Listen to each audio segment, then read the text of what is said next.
Start हो गया। देखिए दोस्त, बहुत लमसम 10 दिन हो गया, 10 दिन से वीडियो में नहीं बना रहा था, क्योंकि मेरे पास टाइम नहीं है। स्कूल जाते थे, स्कूल से आते थे, ट्यूशन पढ़ाते थे, और मेरे बहुत से स्टूडेंट का कहना था कि सर वीडियो नहीं डाल रहे हैं, जो मैं बहुत सारे स्टूडेंट के पढ़ा चुका हूँ। इसीलिए मैं आज आपको दिवाली से पहले खुशखबरी, एक अच्छे शुभकामनाएं के लिए मैं एक नया वीडियो डालने वाला हूँ, जिसमें 500% की पूरे भेद के बारे में डिटेल बताएंगे। 500% कितने होते हैं, उसकी सभी का नाम और डिफाइन भी बारी बारी से करेंगे। देखिएगा, सबसे पहले 500% क्या होता है, इसका डिफिनेशन समझिएगा। All the English words are divided into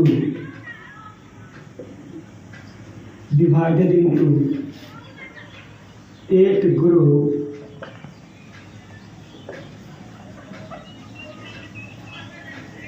according to the work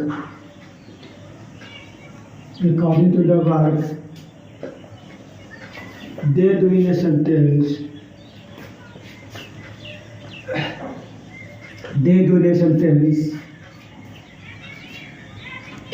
Each group is called parts of speech.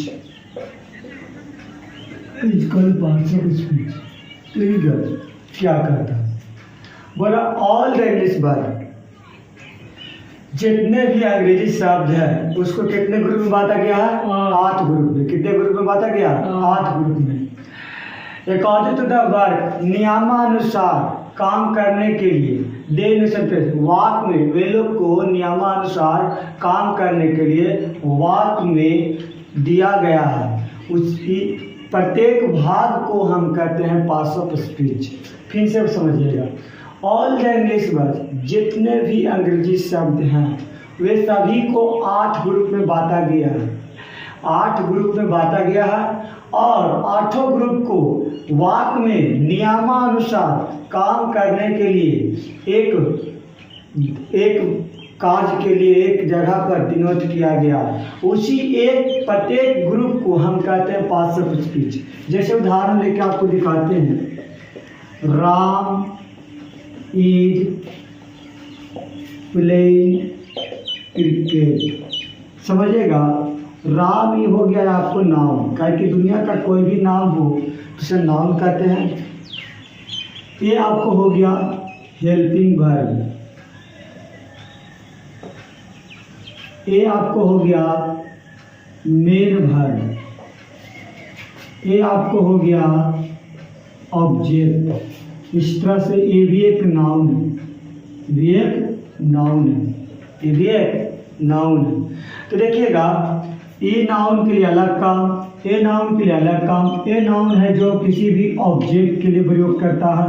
ये नाउन जो किसी भी कर्ता के लिए मैंने सब्जेक्ट का प्रयोग कर रहा है। और ये है जो हेल्पिंग वर्ब, ये भी वर्ब है, ये किसी मेन वर्ब को मदद करने के लिए प्रयोग कर रहा है। और ये जो है क्रिया को करने के लिए बोध करा रहा है। इस सब को वाक में नियमानुसार काम करने के लिए दिया गया है। सबको नियमानुसार काम करने के लिए दिया गया है, और उसी में प्रत्येक ग्रुप को हम कहते हैं पार्ट्स ऑफ स्पीच। इसीलिए all the English words are divided into 8 group according to the work they do in a sentence. According to work, नियमानुसार वर्क में काम करना, दे डू इन अ सेंटेंस, वे लोग को वाक में, और प्रत्येक ग्रुप को हम कहते हैं पार्ट्स ऑफ स्पीच। मैंने आप सिर्फ नाउन भी ले लीजिएगा तभी पार्ट्स ऑफ स्पीच कहलाएगा, सिर्फ ईज भी हो जाएगा पार्ट्स ऑफ स्पीच का बाद, आप फिर प्लेइंग भी हो जाएगा पार्ट्स ऑफ वर्ब, क्रिकेट भी हो जाएगा पार्ट्स ऑफ स्पीच का वर्ब। समझ में आया? तो आप पार्ट्स ऑफ स्पीच का आप सिर्फ प्लेइंग भी बोलिएगा तो आपको कोई गलती नहीं करेगा। प्लेइंग भी आप पार्ट्स ऑफ स्पीच का ही भेज है, प्लेइंग भी है जो पार्ट्स ऑफ स्पीच का ही भेज है, प्लेइंग भी है जो 525 का ही भेद है। ठीक है, तो राम हो गया। राम या पास्ट ऑफ का ही पार्ट है। ईज भी है, प्लेइंग भी है, क्रिकेट भी है, ये सभी जो है पास्ट ऑफ का ही वेद है। तो आज हम आपको पास्ट ऑफ का डिफिनेशन समझ में आया होगा कि जितने भी दुनिया में कोई भी अंग्रेजी शब्द है वो सभी यही पास्ट ऑफ में ही आते हैं। जितना भी दुनिया का अंग्रेजी शब्द है वो सब एक ही आते पास्ट ऑफ में आएंगे, या नाउन में आएंगे, या प्रोनाउन आएंगे, या एडजेक्टिव आएंगे, या वर्ब आएंगे, या एडवर्ब आएंगे, या प्रीपोजिशन आएंगे, या कंजक्शन आएंगे, या इंटरजेक्शन आएंगे। यही 800 में पूरे दुनिया का जितना भी वर्ड है इंग्लिश का वो सभी 8 शब्द में 8 पार्ट में इसका प्रयोग हो जाता है। ठीक है, आगे देखिए इसका 500 बताएंगे भेद के बारे में। बताएंगे जी। हाँ,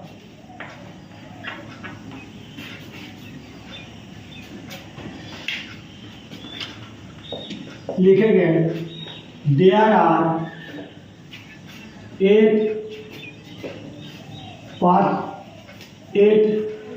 types of parts of speech.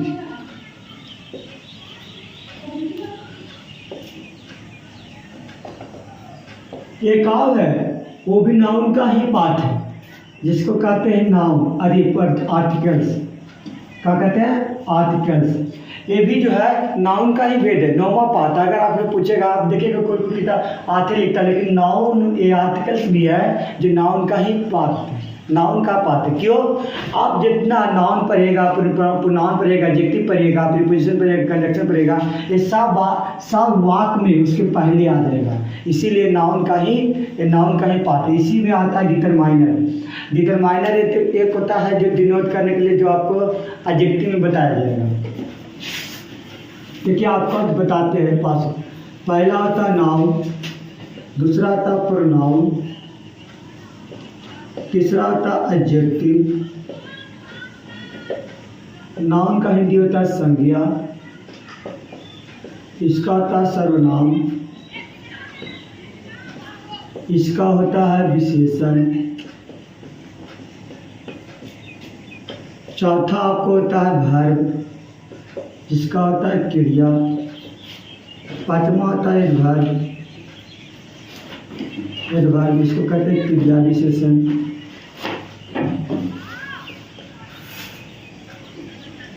छठा आपको होता है प्रीपोजिशन। प्रीपोजिशन का हिंदी होता है संयोजक,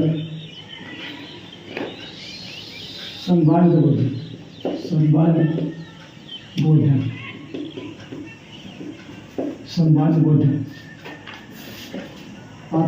सातवां था कंजक्शन, संयोजक। आठवां कंजक्शन, इसको कहते हैं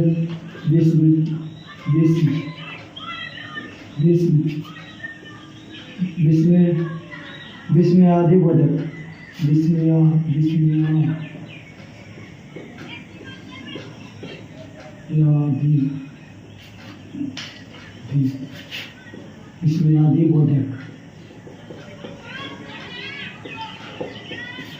विस्मयादि बोधक।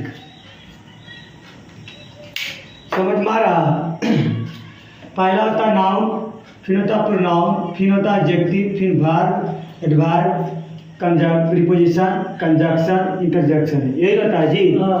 आपको विस्मयादि बोधक या विस्मय बोधक भी लिखा होता है, विस्मयादि या विस्मय बोधक। इसमें अगर थोड़ा सा हिंदी में दिक्कत होगा तो कोई दिक्कत नहीं होगा। इसका विस्मय बोधक भी होता है या विस्मयादि बोधक भी होता है। इसको संबंध बोधक कहते हैं। कंजक्शन में प्रीपोजिशन में क्या होता है?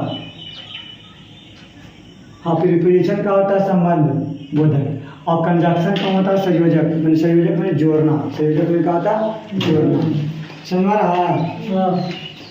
आपको देखिएगा लिखा होगा विस्मयादि बोधक है ना, देखिए लिखा हुआ भी विस्मयादि बोधक, संयोजक और संबंध। समझ में आ रहा? इस तरह से आपको होता है 8 भी। कितने होते हैं? 8। पहला होता नाउन, तो दुनिया का जितना भी नाम है, या व्यक्ति का नाम, वस्तु का नाम, जानवर का नाम, किसी का भी, ये सब किस में आ जाएगा?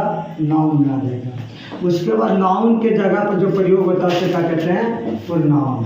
प्रोनाउन के बाद फिर क्या आ जाएगा? एडजेक्टिव। ये क्या होगा? नाउन और प्रोनाउन की विशेषता बताएगा। अच्छा है, खराब है, अति क्रूर है, माने क्रूअल है, या काइंड है, दयालु है। ये उसके बाद आता है क्रिया, जो भी काम करता है। अगर कोई काम करता है नाउन या प्रोनाउन कोई काम करता है तो क्रिया का बोध कराता है। उसके बाद जो क्रिया की विशेषता है, जैसे क्रिया चलना, और कोई क्रिया धीरे धीरे चलता, कोई चलने का काम धीरे धीरे करता तो हो जाएगा क्रिया विशेषण। समझ में आ रहा है? उसी तरह होता है प्रीपोजिशन। प्रीपोजिशन क्या होता है? प्रीपोजिशन किसी भी शब्द का क्या करता है? डिनोट करने का बोध कराता कि दीवार पर है। जैसे बोलेगा ऑन द टेबल, टेबल पर चेयर, अति टेबल पर बॉल है तो लिखेंगे ऑन द लिखेंगे this ball is on the table होगा। यह बॉल है जो कहाँ पर है? टेबल पर है। ठीक है, दिस इज बॉल मतलब यह गेंदा टेबल पर, कुर्सी पर, टेबल का हिंदी टेबल ही होता है, मेज होता है। आप देखिएगा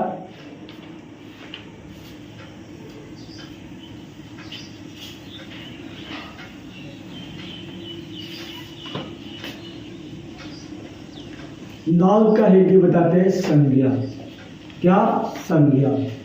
संज्ञा क्या होता है? देखिएगा, a noun is the name of person, place, animal और थिंग। ये हो गया आपको 1 to 5 तक चलेगा, 1 to 5 तक चलेगा। अगर 6 to 10 चलेगा तो नाउन इज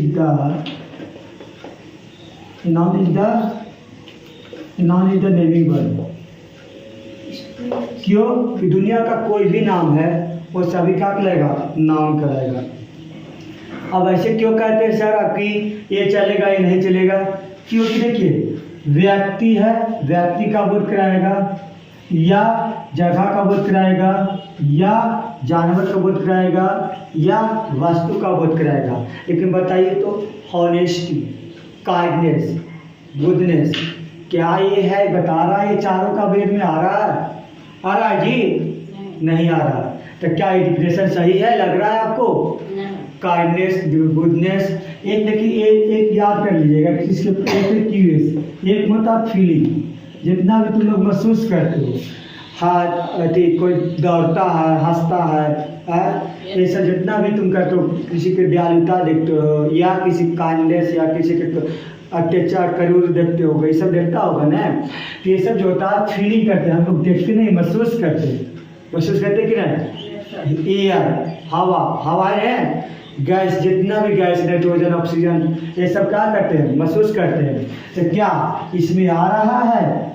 आ रहा जी? क्या इसमें आ रहा है जगह का नाम में? क्या एनिमल का नाम है वो? क्या वस्तु का नाम है? तो क्या डिफिनेशन सही है? तो ये बच्चे के लिए होता है कि चलो 1 to 3 4 में, हाँ कि बच्चा को पता हो गया है कि नाउन का, हाँ नाउन, अगर कोई व्यक्ति का नाम है बाबू तो नाउन है, कोई जगह का नाम है बाबू तो नाउन है, कोई जानवर का नाम है तो बाबू नाउन है, कोई वस्तु का नाम है तो नाउन है। लेकिन आप लोग जब 6 to 10 स्टैंडर्ड क्लास में जाएगा तो आपको फंसा देगा, क्योंकि आपको याद रखेगा कि पर्सन का नाम, प्लेस का नाम, एनिमल का नाम और जानवर का नाम, यही चारों छाता रहेगा, पता रहेगा। लेकिन अगर तुमको दे दिया गुडनेस, हवा, नाइट्रोजन, ऑक्सीजन, तो कहेगा नाउन है, तो हम नहीं जानते हैं, बोलेगा ना। तो इससे क्या हो जाएगा? ये डिफिनेशन आपको 80% सही है और 100% आपको डिफिनेशन सही है। क्यों? इसमें सभी आ जाएगा। दुनिया का कोई भी शब्द का नाम हो उसे हम क्या कहेंगे? नाउन कहेंगे। एक बने फीलिंग, ये बने एक्शन, और क्यों बने क्वालिटी, एस बने स्टेट, अवस्था। ठीक है, इस तरह से आपको होता है। तो नाउन का एग्जाम्पल देखिए दिया कहते हैं राम, श्याम, पटना, गया, नाइट्रोजन, ऑक्सीजन,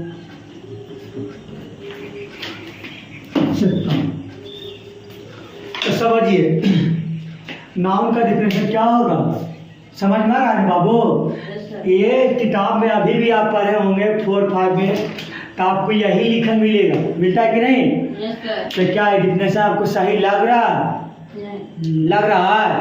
नहीं। तो क्या आज से आप इसीलिए बोलते हैं noun is the naming word, क्योंकि दुनिया का कोई भी नाम हो, एक मन होता है फीलिंग, हम लोग जो भी महसूस करते हैं, गुडनेस, बैडनेस, ऑनेस्ट, काइंडनेस,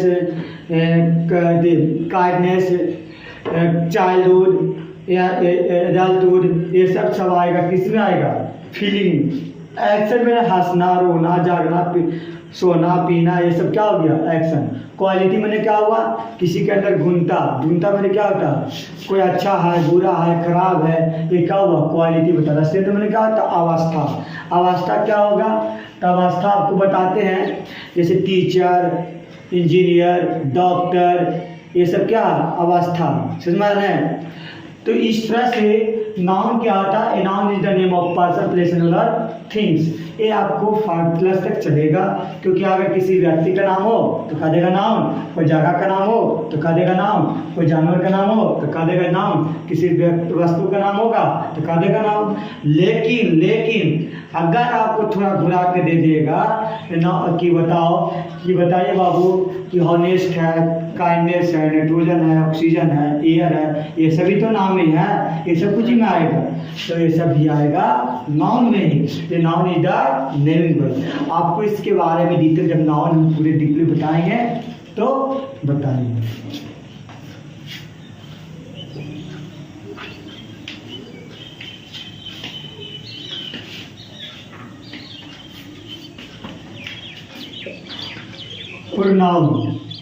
पुरनाम का हिंदी होता है सर्वनाम, लिखा चुके हैं। देखिएगा the word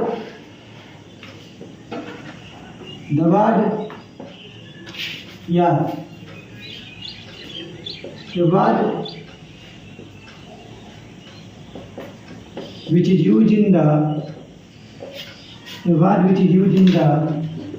place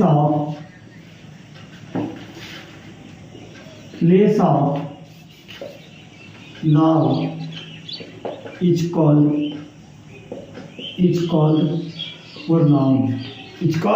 pronoun। वह शब्द जो नाउन के स्थान पर प्रयोग किया जाता है उसे क्या कहते हैं, pronoun।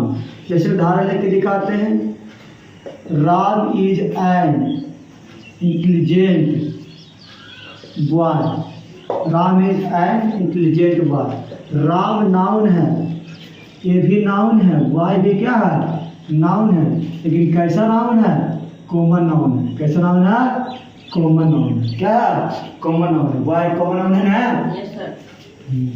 इंटेलिजेंट क्या है, एडजेक्टिव है, क्योंकि किसी के तेजता किसी के डिनोट कर रहा है, उसके बहादुरता का बता रहा कि नहीं। इंटेलिजेंट में क्या होता है, तेज, बता रहे हैं। तेज भी होता है या बुद्धिमान भी होता है कि ना। इस तरह नाउन के जगह पर हम अगर लिख देंगे he is an intelligent boy, तो क्या नाउन के जगह पर प्रोनाउन का प्रयोग किया गया है। तो वही होता है word which is used in the place of noun. वह शब्द जो नाउन के स्थान पर प्रयोग किए जाते हैं उसे क्या कहते हैं, प्रोनाउन कहते हैं। क्या कहते हैं, प्रोनाउन कहते हैं। वे शब्द जो नाउन के स्थान पर प्रयोग किए जाते हैं उसे क्या कहते हैं, प्रोनाउन। नाउन क्या होता है, तो दुनिया का जो भी नाम हो उसे क्या कहेंगे, नाउन कहेंगे। दुनिया का कोई भी नाम हो उसे क्या कहेंगे, नाउन कहेंगे। लेकिन प्रोनाउन किसको कहेंगे, तो नाउन के स्थान पर प्रयोग किया जाता है। प्रोनाउन नाउन के जगह पर कौन कौन प्रयोग किया जाएगा, तो देखिए हम लिख देते हैं।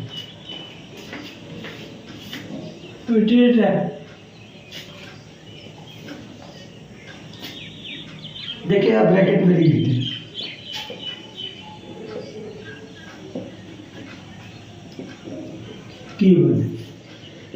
ही होगा, शी होगा, इट होगा, दे होगा, वी होगा, यू होगा। ये सब सिर्फ पर्सन के लिए प्रयोग किया जाता है। किसके लिए प्रयोग किया जाता है, पर्सन के लिए। लेकिन इसी में अब आता है डिश होता है, डाइट होता है, बीज होता है, ये सब जो होता है किसके लिए, किसी को दर्शाने के लिए।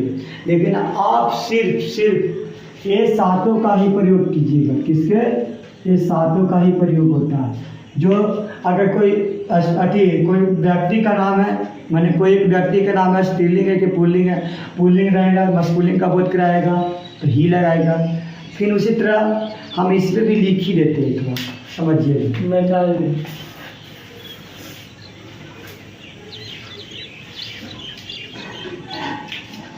ही जो प्रयोग होता है मस्कुलिन के लिए, कौन सा जेंडर के लिए, मस्कुलिन के लिए।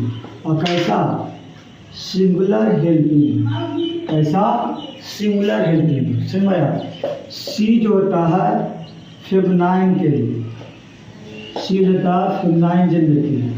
और कैसा, सिंगुलर हेल्पिंग, कैसा प्रयोग होता है, सिंगुलर हेल्पिंग, ठीक है। उस तरह ईट जो होता है वो नॉन लिविंग थिंग्स के लिए होता है और लिविंग थिंग्स के लिए प्रयोग किया जाता है। ईट का प्रयोग हम 4 बार बताएंगे, जब नाउन पूरे पढ़ाएंगे तो उसमें ईट का प्रयोग 4 बार बताएंगे, क्योंकि छोटे बच्चे के लिए, अनजान व्यक्ति के लिए, छोटे जानवर के लिए या नॉन लिविंग थिंग्स के लिए 4 थिंग प्रयोग करते हैं। इसीलिए ईट का प्रयोग नॉन लिविंग और लिविंग दोनों में प्रयोग किया जाता है। नॉन लिविंग और लिविंग थिंग्स दोनों में प्रयोग किया जाता है। ये होता है, इसके पास हेल्पिंग वर्ब हमेशा सिंगुलर हेल्पिंग वर्ब लगेगा। उसी तरह होता है दे, ये होता है कॉमन जेंडर के लिए, तो इसके लिए कॉमन जेंडर के लिए इसके साथ प्लूरल हेल्पिंग वर्ब प्रयोग किया जाता है, ठीक है। उसी तरह आपको बी है, बी जो होता है ये भी कॉमन के लिए, सभी के लिए प्रयोग किया जाता है। और इसके लिए भी कोई कैसा helping verb, plural helping verb. इसी तरह आपको होता है यू, यू जो होता है ये यू जो होता है सिंगुलर के लिए प्रयोग करते हैं और प्लूरल के लिए प्रयोग करते कि नहीं। लेकिन इसके पास हर हमेशा एक के लिए प्रयोग करता है बहुत से, लेकिन इसके साथ हर हमेशा कैसा हेल्पिंग वर्ब लगता है, प्लूरल हेल्पिंग वर्ब लगता है। तो समझ में आ रहा है जी, उतारना है नहीं। तो जब हम प्रोनाउन पढ़ाएंगे तो इसको बताएंगे कि ही मस्कुलिन के, सी होता है किसके लिए, फेमिनाइन के लिए, ईट होता है लिविंग और नॉन लिविंग दोनों के लिए, डी होता है जो कॉमन जेंडर के लिए, और बी होता है जो कॉमन जेंडर के लिए। इसी तरह यू होता है जो प्लूरल हेल्पिंग, ये जो होता है भी किसके लिए, मस्कुलिन और फेमिनाइन दोनों के लिए भी प्रयोग होता है। बंद कर दो, ठीक। देखिए आज 2 बता चुके थे, तीसरा बताने वाले हैं एडजेक्टिव में क्रिया नहीं विशेषण। एडजेक्टिव में क्या आता है, विशेषण। देखिए लिखेंगे word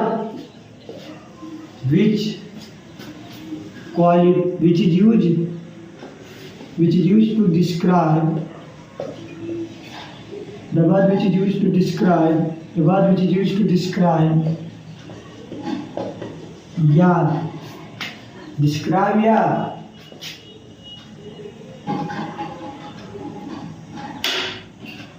describe, the word which is used to describe a quality, qualifier, the word which is used to describe a qualifier, noun or noun is called an adjective. Example के लिए Ram is an intelligent boy. तो राम तो noun हो गया, noun का बोध करा रहा है तो क्या कहलाएगा, एडजेक्टिव, क्योंकि नाउन का ये क्या कर रहा है, गुण का बोध करा रहा है। नाउन का क्या कर रहा है, गुण का बोध करा रहा है। जैसे भी गुण के लिए काचे बोध कराएगा, गुड हो गया, बैड हो गया, इंटेलिजेंट हो गया, काइंड हो गया, विजडम हो गया,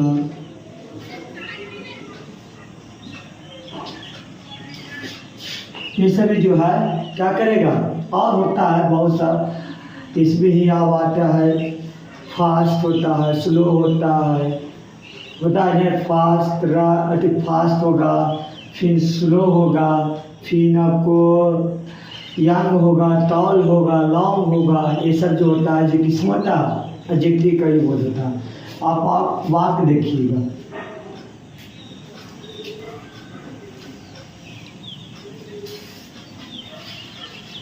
तीसरा आपको होता है चौथा वर्ब।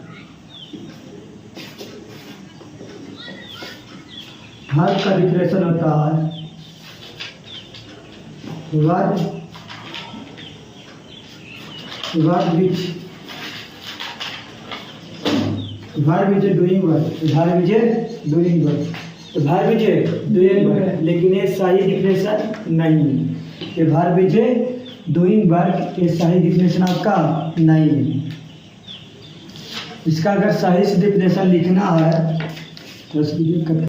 वर्ब क्रिया का डिफिनेशन क्या होता है। वर्ब विच हम लोग सभी पहले से बचपन से रटवा दिया जाता है कि verb is doing work, verb is doing work, जो काम करता है उसे वर्ब करता है, ये नहीं बताया जाता था, लेकिन नहीं।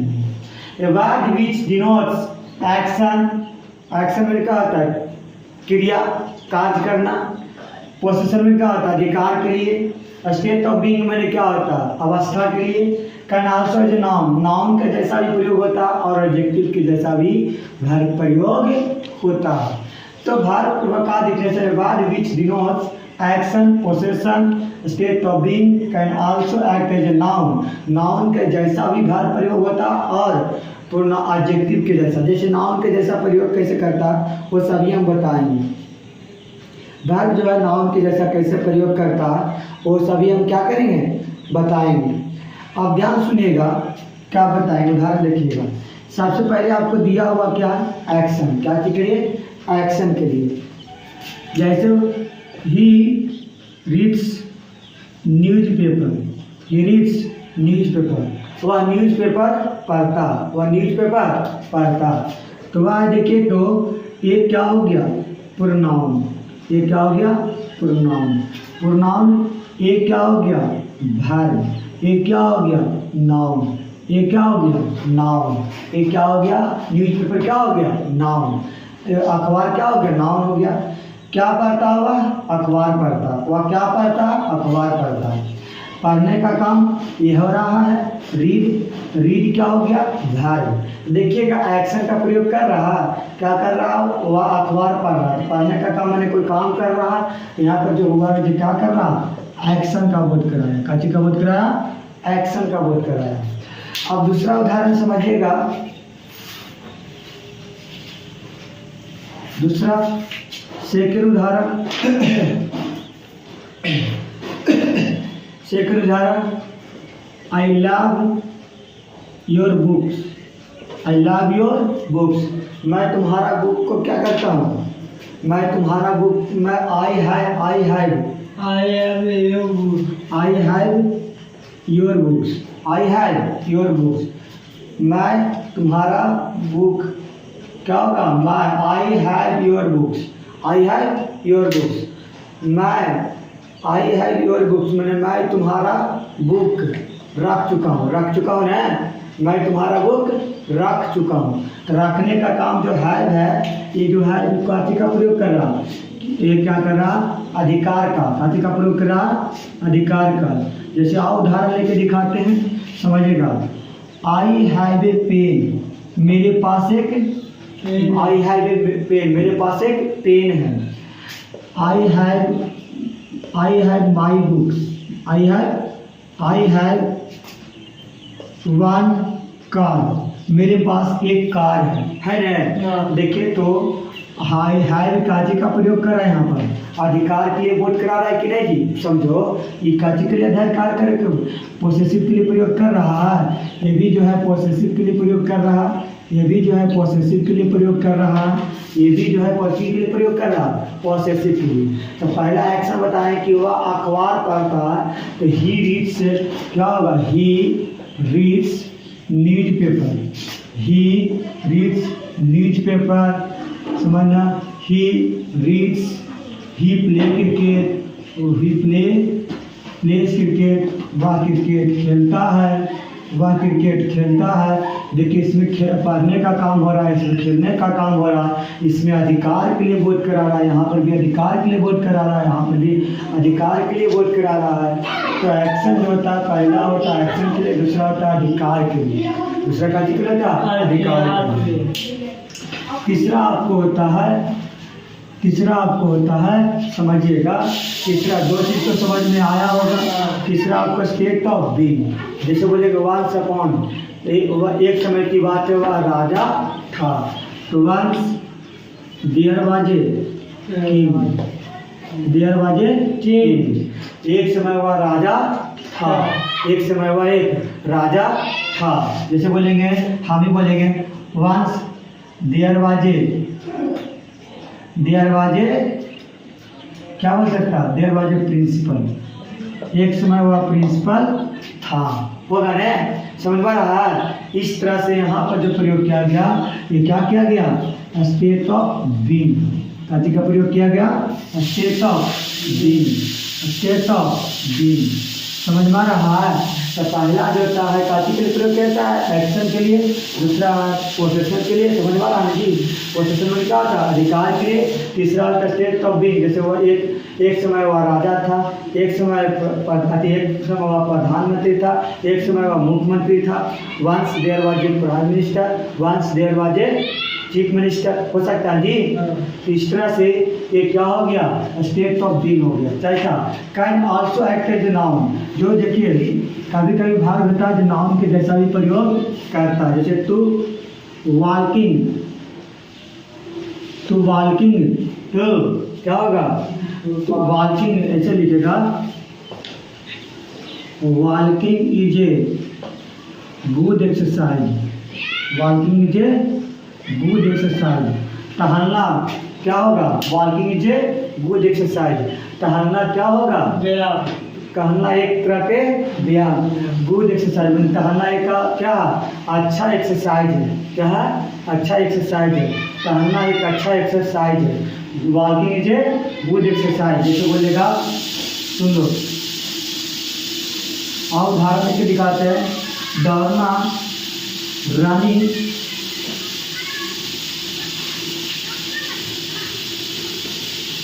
Running is a good exercise, हो सकता है कि दौड़ना एक अच्छा व्यायाम है, दौड़ना एक अच्छा व्यायाम है, टहलना एक अच्छा व्यायाम है।